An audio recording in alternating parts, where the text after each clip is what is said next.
Master Jet, pwede po ba ipabawas na lang sa pensyon ang balance previous loan upon retirement?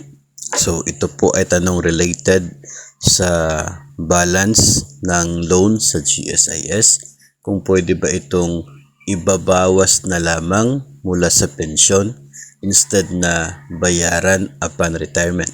So, mayroon pong option ang GSIS para dyan. Ito po yung tinatawag na CLASP or Choice of Loan Amortization for Pensioners.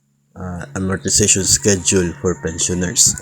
So, pwede po, isa po sa mga options upon retirement ay pwede mong bayaran yung loan balance mo 100% galing sa inyo pong claim matatanggap. Pwede rin naman na 75% lang, 50% or 25% lang ng loan balance ang babayaran mula sa inyo pong matatanggap upon your retirement. Ito po tinutukoy natin na matatanggap upon retirement ay katulad po ng cash payment if ever na ito pong CLASP ang pipiliin po ninyo at kayo po ay portion lang ng loan ang babayaran.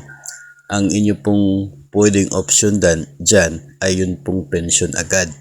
Kasi hindi naman pwede na hintayin pa yung 5 taon bago magsimula yung deduction sa pension para sa pambayad sa utang.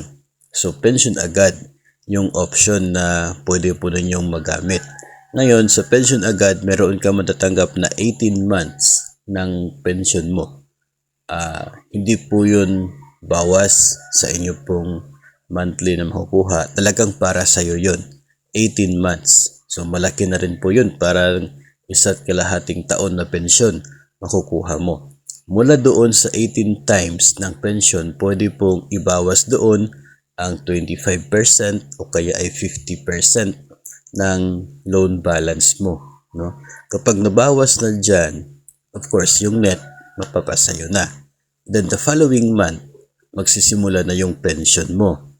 So yung natira sa utang na hindi nabayaran, yun ay pwede pong mag-undergo ng installment sa loob ng 3 taon.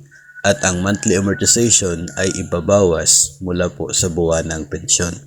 So isa po yan sa pwedeng gawin ng mga nag-retire sa GSIS na nang sa ganun ay hindi po mabigat yung pagbabayad sa natitirang utang sa GSIS. So maganda na rin po yun na option kasi may makukuha ka na tapos every month pa magsisimula na yung pension mo. So kung wala kang other choices of income, maganda siyang option. Kung gusto mo talaga na makukuha lahat, yung lump sum, then I guess yung buong amount na talaga ang dapat na ibawas from your lump sum na amount na makukuha. Kasi nga kung kapag nag-avail ka ng lump sum, yung pension mo ay magsisimula 5 years after pa. So yung utang mo kung hindi mo babayaran from your lump sum, tutubo po yan sa loob ng 5 taon kung doon pa magsisimula. Kaya ibabawas na yung balance ng utang mula sa makukuha mo na 5 years pension kapag lump sum. Para net na talaga yung matatanggap mo 5 years after. So, may mga options na katulad po niya na pwede po ninyong piliin upon your application for retirement. Pwede naman po makompute yan ng GSIS. If ever na portion lamang yung babayaran, magkano yung magiging buwan ng deduction sa pension, magkano yung matitira na pension mo. So at least doon, the moment na nag-uusap kayo ng GSIS personnel tungkol po dyan ay maliwanag sa inyo kung ano yung magiging sitwasyon ng pension mo after ng inyo pong pagpili ng choice.